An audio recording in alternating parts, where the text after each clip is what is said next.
मुद्दों पर। नमस्कार, मैं वीरेंद्र कुमार और आप देख रहे हैं भारतीय सहारा समाचार जनजन बुलंदाबाद।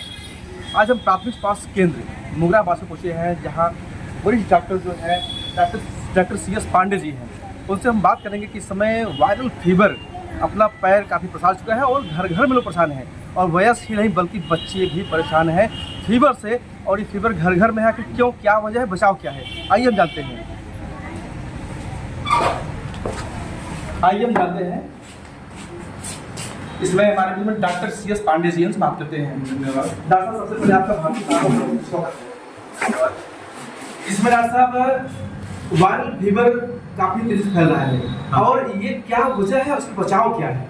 हाँ, इस समय वायरल फीवर की समस्या ज़्यादातर बच्चों में तो बहुत ज़्यादा देखने को मिल रही है, लेकिन बच्चों बड़ों में सभी को देखने को मिल रही है। क्योंकि बरसात का मौसम है, बरसात के मौसम में माना जाता है कि गंदगी की समस्या कुछ ज़्यादा ही हो जाती है। जी।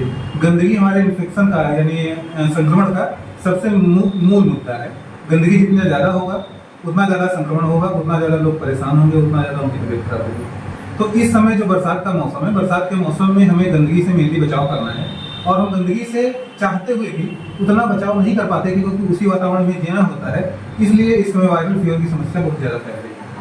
नहीं तो इसके माना गंदगी बचाव है, लेकिन इस प्रकार बचाव करें हम, किन किन चीज़ों का परहेज करें ताकि हमको बीमारी न लग पाए?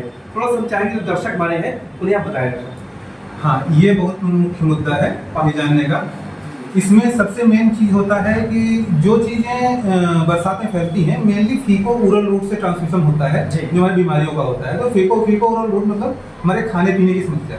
जो पानी है, बरसात के मौसम में क्या होता है कि बहुत सारे कीट पतंगे ऐसे उगाते हैं जो सामान्य मौसम में नहीं होते या न के बराबर होते हैं। नहीं होते तो नहीं कह सकते, लेकिन न के बराबर होते हैं जी। वो बरसात के मौसम में उनकी संख्या काफ़ी हद तक बढ़ जाती है, इतनी बढ़ जाती है, और वो कीट पतंगे इतने छोटे होते हैं, और इवन उनके जो स्टूल पार्टिकल्स होते हैं, जो यूरिन पार्टिकल्स होते हैं, वो भी एक इन्फेक्टिव एजेंट की तरह काम करते हैं।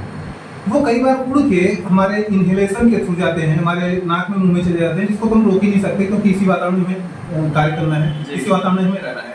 लेकिन हाँ, जो हम खाना पकाते हैं, जो हम पानी पीते हैं, उसको इतना सुरक्षित रखना चाहिए कि कम से कम उसमें हमारे जो इन्फेक्टिव एजेंट्स हैं वो न जा पाएं। जैसे पानी का सोर्स है, सोर्स से लेके जहाँ तक हम पानी इनहेल कर रहे हैं, जहाँ तक पानी पी रहे हैं, वहाँ तक कि हमें उसको सुरक्षित रखना है, उसको स्वच्छ रखना है।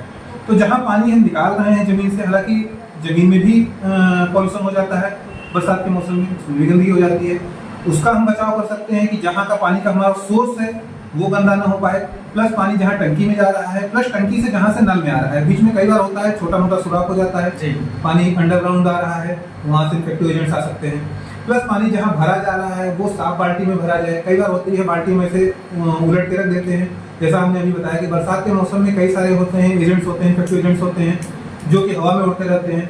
पानी अगर बाल्टी में बिना धोए भरते हैं तो उससे इन्फेक्टिव एजेंट्स आ सकते हैं। इसके बाद जो पानी हम पी रहे हैं उसको, इवन कितना भी साफ पानी हो, उसको उबाल के छान के ही हमें पीना है जी।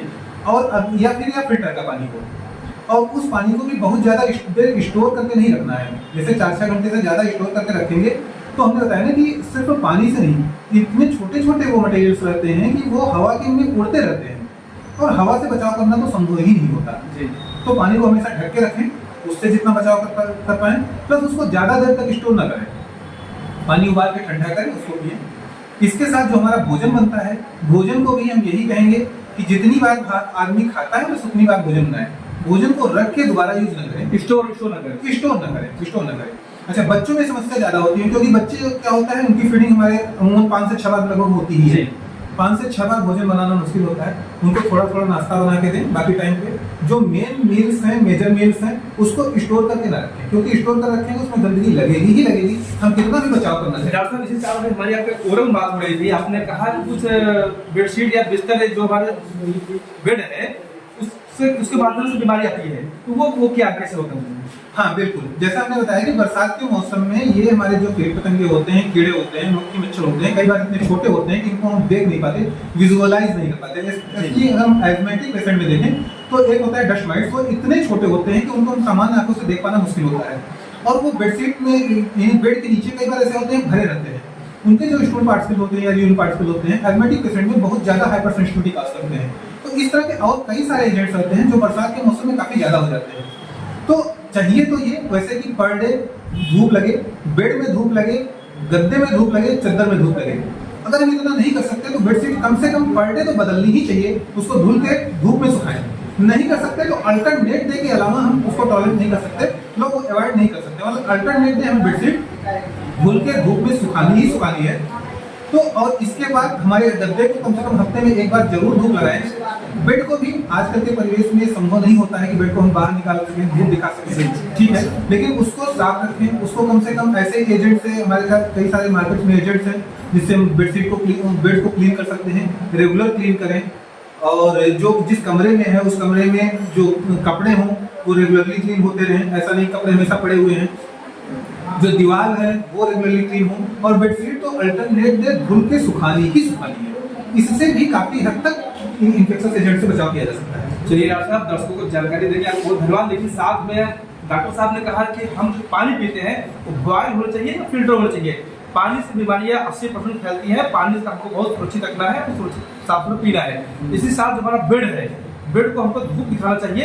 अगर डेली संभव ना हो पाए, महीने में 20 दिन संभव ना हो पाए, तो हमको जो बेडशीट है, बेडशीट तो हमको एकदम डेली बदलना ही पड़ेगा, क्योंकि बरसात में इन सब चीज़ों का खास ध्यान देना पड़ेगा। अगर आप नहीं देते हैं तो आप बीमारी के शिकार हो सकते हैं, आपके बच्चे वायरल फीवर के शिकार हो सकते हैं। इन्हीं सब चीज़ों के लिए भारतीय सहारा हमेशा आपको अवेयर करता रहता है, ताकि आप स्वस्थ रहें, मस्त रहें, व्यस्त रहें, और आपके जीवन किसी प्रकार कोई दिक्कतें नहीं आए, और आप ऐसे ही मुस्कुराते रहिए। तो भारतीय सहारा समाचार को देखने के लिए आपका बहुत बहुत धन्यवाद। आप देख रहे हैं भारतीय सहारा समाचार।